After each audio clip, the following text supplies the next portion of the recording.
really we're expediting federal permitting. The federal permitting, and a lot of it is Lee Zeldin, who's been fantastic, but federal permitting is such a big deal. And we're doing that.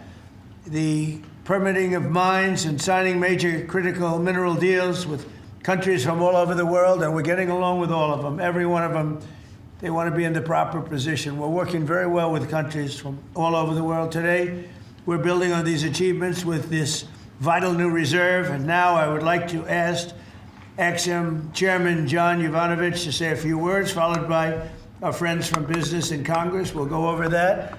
But we have some great business leaders, the best, here today. And John, if you would start it off, that'd be great. Yeah. Thank you. Thank you, Mr. President. The President gave us a very clear directive.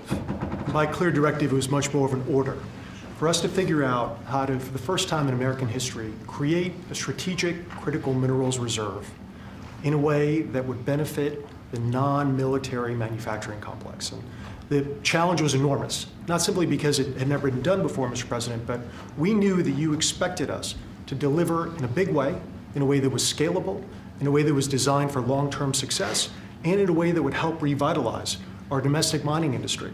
But most importantly, most crucially, that it not be subsidized by American taxpayers. And so that's exactly what we've done. Mr. President, what you've announced today is a truly uniquely American solution. It brings together our capital markets, which are the best and biggest in the world, with our manufacturers, our innovators, our miners, all pitching in to make this possible. Now, these things don't happen without the best and the brightest within industry being at the table. And Mr. President, everyone wants to engage with this administration, with your administration. The key ingredient here was your call to action. Your call to action allowed us to bring together the best players in the market, sometimes the fiercest competitors, getting them to work together to come up with a creative solution. Now, in addition to our great team at the Export-Import Bank, who worked around the clock, led by Brian Greeley, Jeff Wilson, Sarah Whitten, many others, we benefited from having the biggest manufacturing CEOs, the smartest market players at the table, all looking to solve this problem.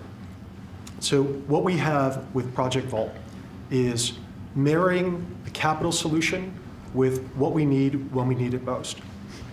And the best part about it is that the American taxpayer will earn a return on financing the first ever strategic critical minerals reserve in history. And we thank you, Mr. President, for allowing this to happen. All of the people around us today help make it possible.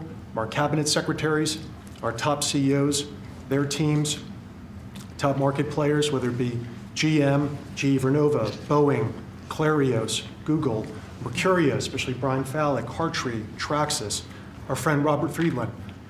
All of us work together, Mr. President, to deliver this for you, and for the American people, so that manufacturers and workers all across the country can rest assured they'll have what they need when they need it most. So, and you're covering everything with this. We're not just doing certain minerals and rare earths. We're doing everything. Everything on a critical What about list. Magnets? We're focused on the critical raw materials, and we anticipate that led by our great manufacturers, will help breed even more solutions. Great job. Thank you very much. Doug Burgum, please. Mr. President, again, I want to echo what John said, which is a great thank you to you.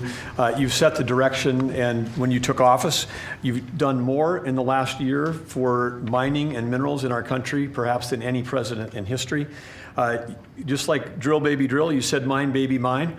And what's happened in our country is you've led us through deals with equity deals for the first time. The United States of America is driving equity deals to help sustain and balance this market. You unlocked Alaska with the Amber Road project. That opened up over 1,700 mining claims in Alaska.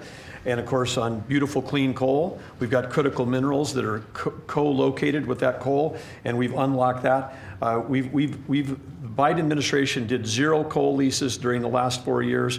You've done hundreds of millions of tons of coal leases. That's going to help drive electric prices down in America. Permitting, you mentioned this in your remarks. There were some permits that had lingered for 29 years. They got done in 4 months last year under your administration. And under your emergency authorities, some of these permits got done in as short as 12 days.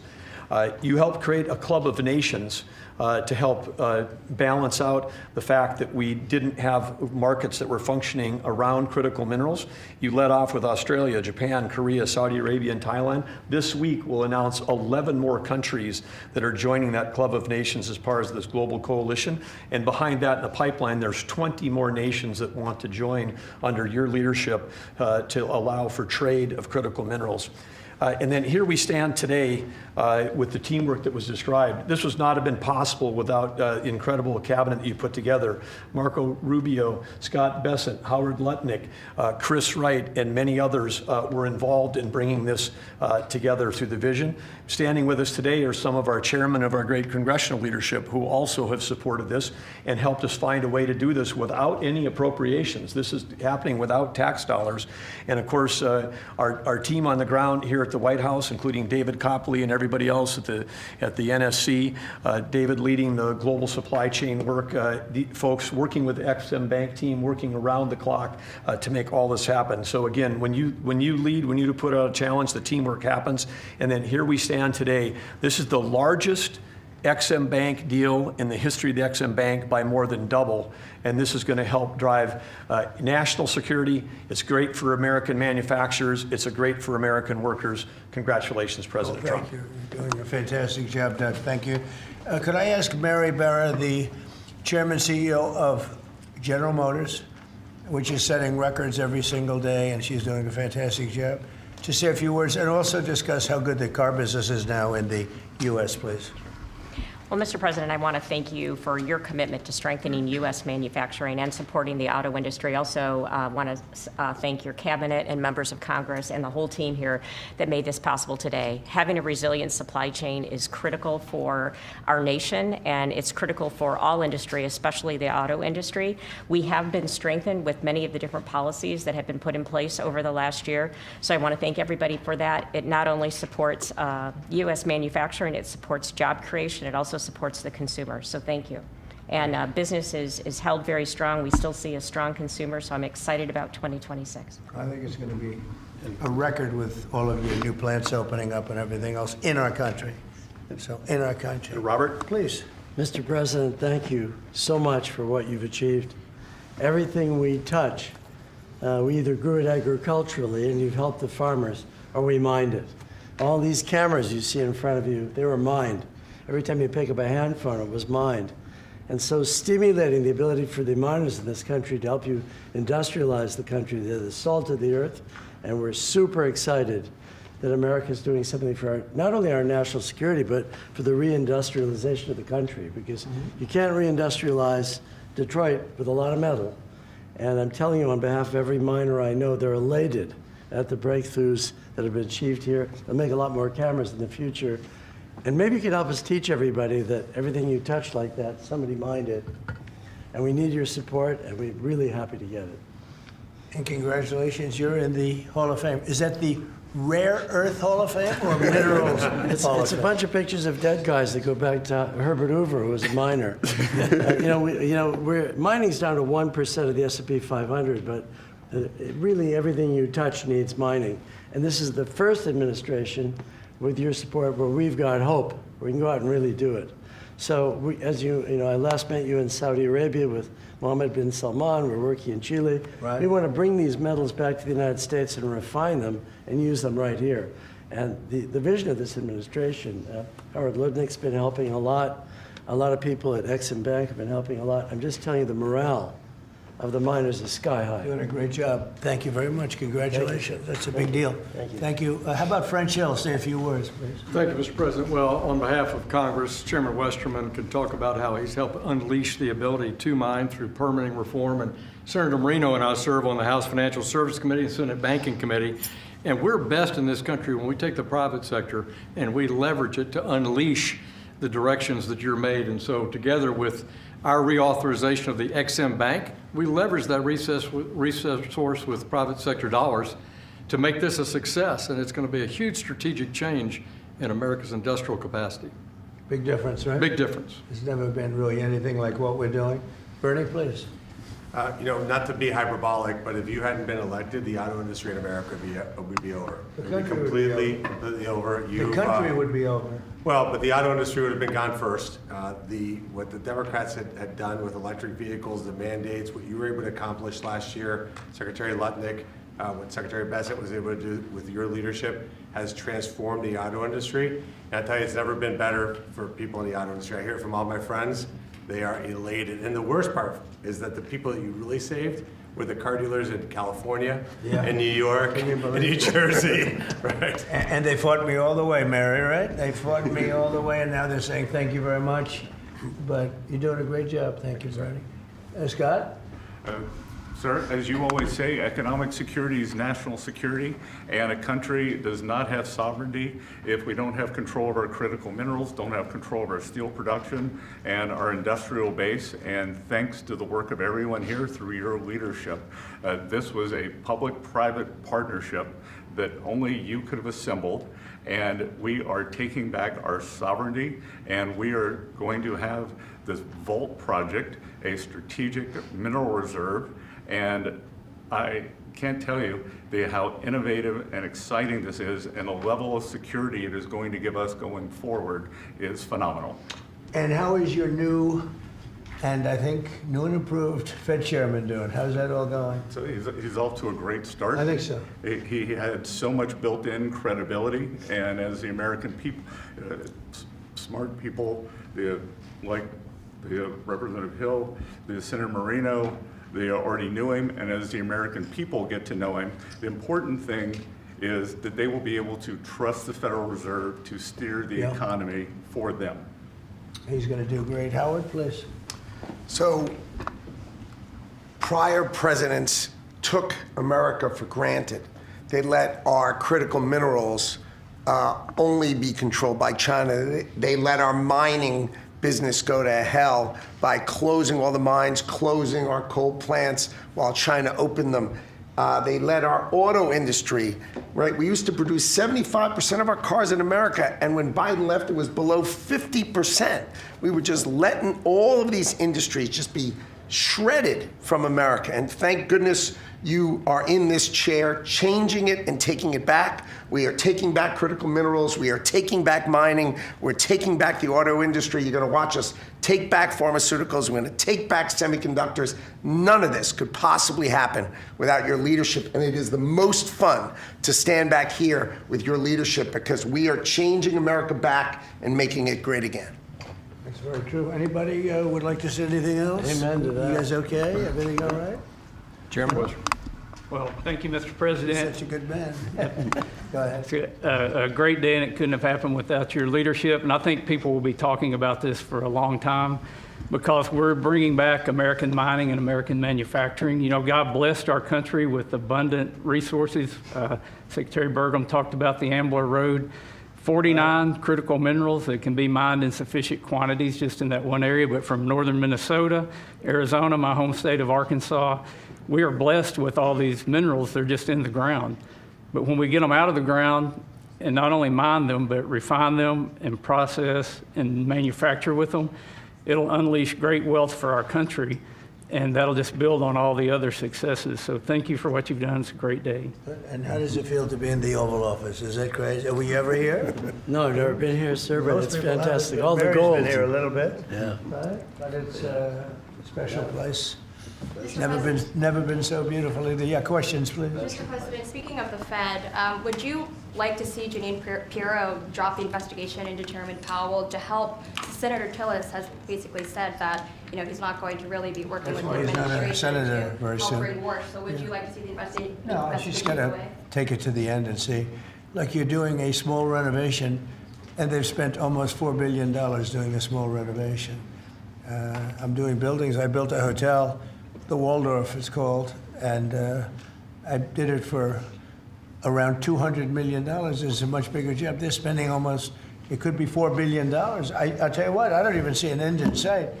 I feel badly for the new Fed chairman because he may not have an office for 4 years. I don't know what these people are doing. So it's either gross incompetence or it's theft of some kind or kickbacks. I don't know what it is, but Janine Pirro is incredible, and she'll figure it out. But no, you want to take it and just find out what happened, because we can't go around doing a renovation of a small little complex, very small, couple of little buildings, and spend billions and billions of dollars on it. Something went wrong. We have to find out what it was. Yeah, please. Mr. President, thank you. Speaking of renovations, you announced you wanted to build a new and spectacular entertainment complex at the Kennedy Center. Right. Do you plan on tearing it down, and how much will all of the renovations cost? Probably around $200 million. And, you know, it's funny, in real estate and building, I've done so much of it. I've done so well with it. You want to sit with something for a little while before you decide on what you want to do. And, you know, we sat with it. We ran it. It's in very bad shape. It's run down. It's dilapidated. It's sort of dangerous. Things fall out of ceilings. You've seen it. And we had some big events there. We had a lot of great events there over the last year, but you can't do any work because people are coming in and out, and you have the workmen. We have a marble man over there the other day. He said, you know, every time I put down a piece of marble, people are stepping on the marble. They don't even have time to dry. And you can't do the same quality job if you close it, and, you know, we're fully financed. And so we're going to close it, and we're going to make it unbelievable, far better than it ever was. And we'll be able to do it properly. I was thinking maybe there's a way of doing it simultaneously, but there really isn't.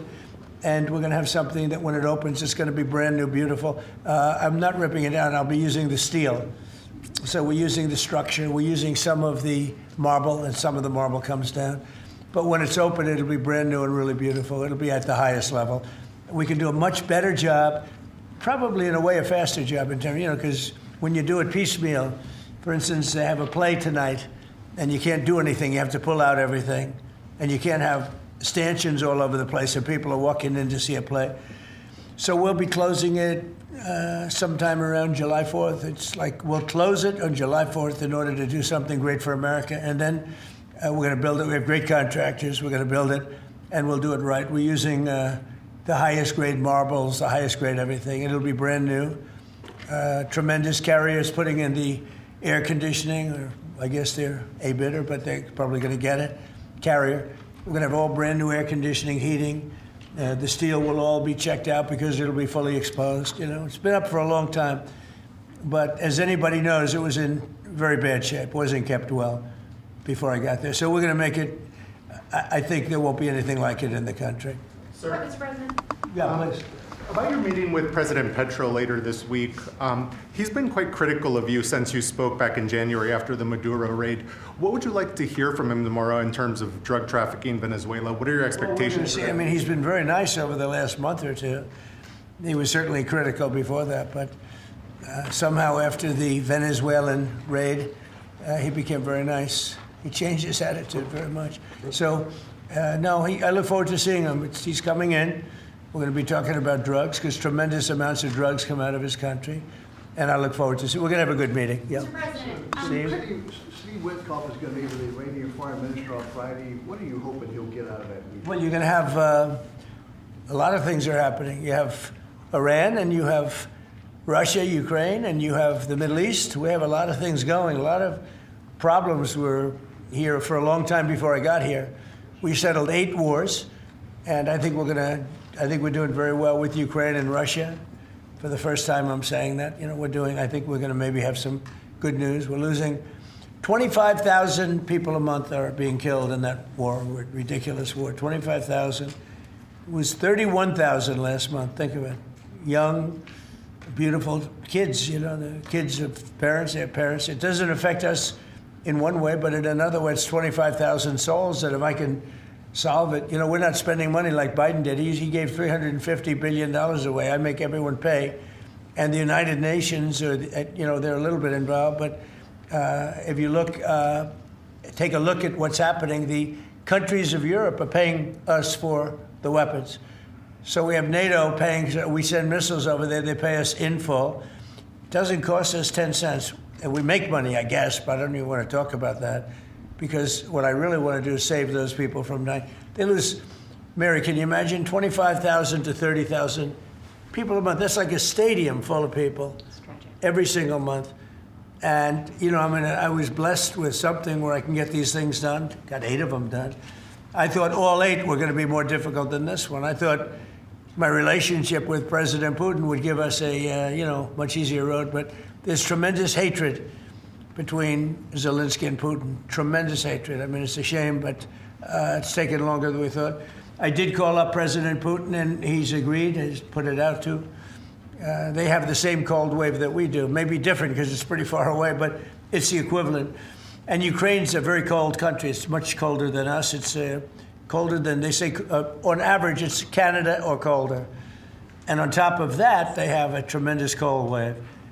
And I asked him if he wouldn't shoot for a period of 1 week, no missiles going into Kiev or any other towns, and he's agreed to do it. So it's something. What about Iran's nuclear program? Do you think Mr. Witkoff can get a deal on that? Well, we're talking about that. We have ships heading to Iran right now, big ones, biggest and the best. And we have talks going on with Iran. We'll see how it all works out. Mr. President, when did you speak with Mr. Putin? President, the Pentagon released National Defense Strategy last week, and it says Where are you from with that nice I'm accent? from Europe, Good. from Lithuania, Baltic states. Good. National Defense Strategy says that U.S. will provide critical but only limited support for European defense. What does that mean, limited support? Will the U.S. still provide? Well, we get along very well with Europe. I do, because, you know, don't forget, I got the GDP lifted from 2% to 5%. Nobody thought that could be possible. And they're giving us a lot of that money. We have the best military equipment. We're selling it to NATO. But I get along very well. But Europe has to be careful because, you know, there are those that say it's no longer recognizable between immigration and energy. You know, it's there's so much potential. In UK, you know, you have the North Sea oil, and they basically closed it down.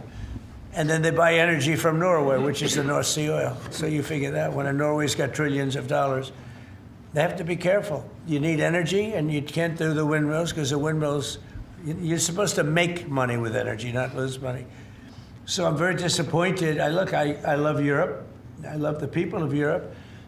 And they have to be very careful. They're at a tipping point. You have tremendous immigration problems, and you have tremendous energy problems. It's a bad combination. So. Mr. President, thank you, Mr. President. Kristi Noem just announced that you're deploying body cameras to Minneapolis.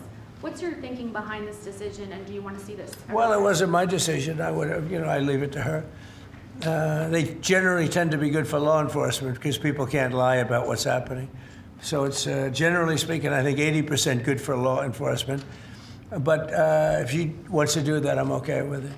Remember one thing, we closed the border. I got elected on a disastrous border, and we have nobody coming in through our border anymore. We had 25 million people come in 4 years through our border. Many of them were murderers and drug dealers and mentally insane from mental institutions and insane asylums. And now we don't have anybody coming in. For 9 months now, I mean, they actually report zero. We have 0 people coming in, which I find hard to believe, but the Democrats do that report. They tend to be left-leaning that do that report. So I assume it's true. And if it's not, it's a very tiny amount of people. But we basically have a tremendously perfect, strong border.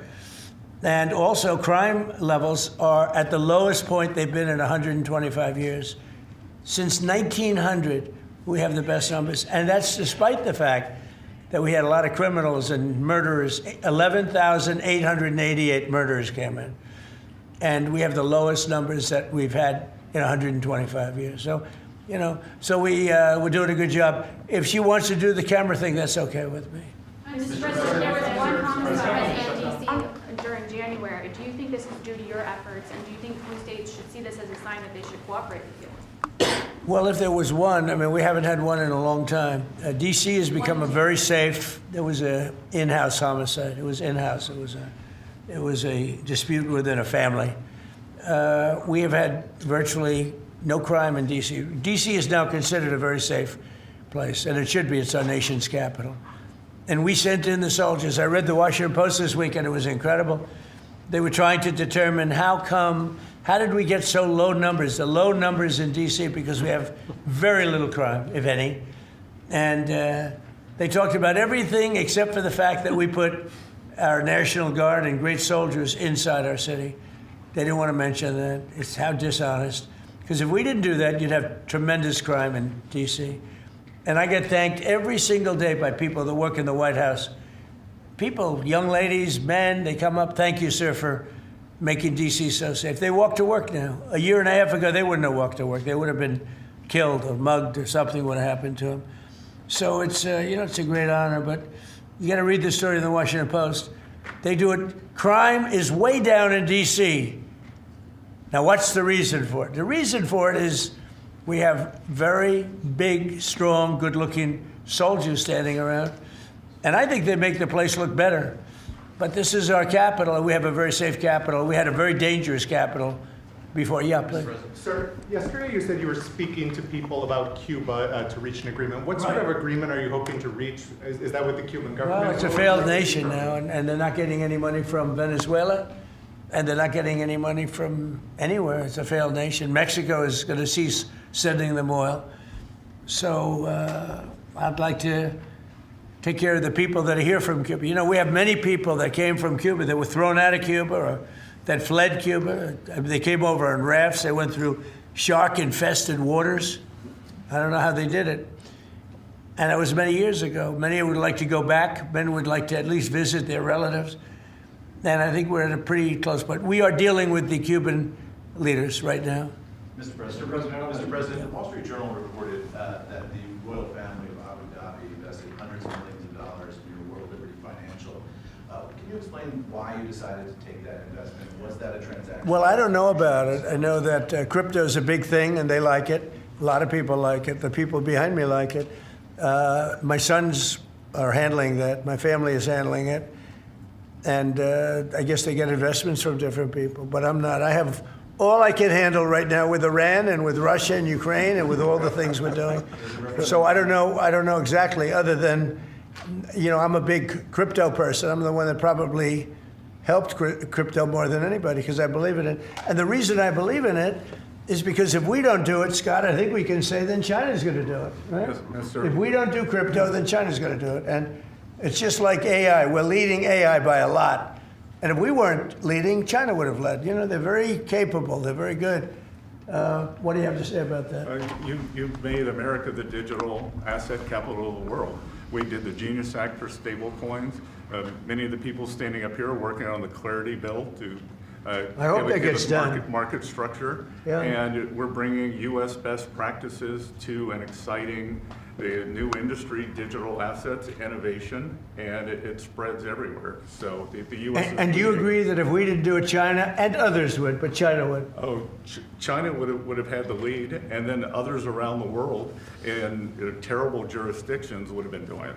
And on Iran, sir, can you say what your threshold of military action is? Well, I can't tell you what I'm going to do because right now, you know, we have a tremendous force going there, just like we did in Venezuela, even bigger. And they'll be there soon. And I'd like to see a deal negotiated. I don't know that that's going to happen. But, I mean, if I knew I wouldn't be able to, I wouldn't tell you. I'd be very foolish if I would tell you. But right now we're talking to them. We're talking to Iran. And if we could work something out, that'd be great. And if we can't, probably bad things would happen. Mr. President, Yeah, please. On the government shutdown, do you think there could be a resolution to this issue? And have you gotten I do. assurances from House Republicans? Well, I spoke with Speaker Johnson. I spoke with Leader Thune. And I think they're pretty close to a resolution. You know, we were at 5.6% GDP, and we lost 1.5 points because of the 42-day shutdown. Think of that. We would have been at 7. Nobody ever saw a number like 7. And I think, Howard, probably 1.5 points was the number, right? 1.5 for the shutdown. Exactly right.